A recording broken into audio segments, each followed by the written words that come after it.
So as a starting point, I thought let us start with the different types of sensors. And I first started with a mic, the simplest form of sensor, where we thought, let's hear what the pulse says. And we tried that for about 4 to 6 months, different types of mics, but it didn't work. Then the easiest sensor was optical sensor. So we tried with various types of optical sensors. Typically today's iWatch or Fitbit or any pulse oximeter, they use this kind of sensor. So we tried optical sensor to see how is the blood flow and what kind of nadi is achieved, the pulse is achieved using this sensor. And we again worked on this for about a year and a half. But even that didn't work out. When I say it doesn't work, that means whenever I used to work on any sensor, I used to take that printout or the pulse signals coming from those sensors to Vaidyaraj back in Pune from Mumbai. So it was more like every week I used to travel between Mumbai and Pune for a domain expert of both the kinds. And I used to show those waveforms to Vaidyaraj, whether you see what you feel. And he was not able to see the kind of patterns, the kind of signals he was expecting from those sensors. Ultimately, we decided to shift to pressure sensors, because after all, the feeling information is the pressure, is the palpitation, which is more like a pressure energy.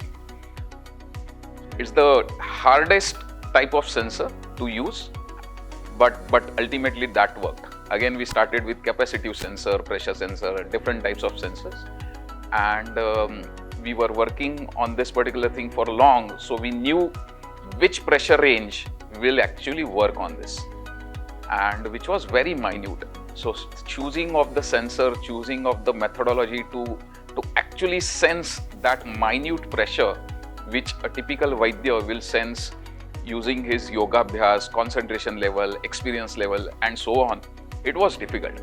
So the pressure sensor was chosen, two were chosen actually, and one of them was air column based piezo sensor. The first time we got the pulse waveforms, they were unique, they were completely different from all previous sensors. And so we decided we'll keep working on this particular sensor, because this is working, this is giving some kind of signal which is different, which has more energy, which has more details from the previous different sensors. And so we started working on this.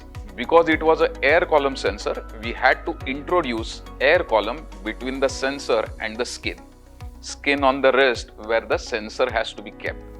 And that is how we came up with the air gap methodology for our technology.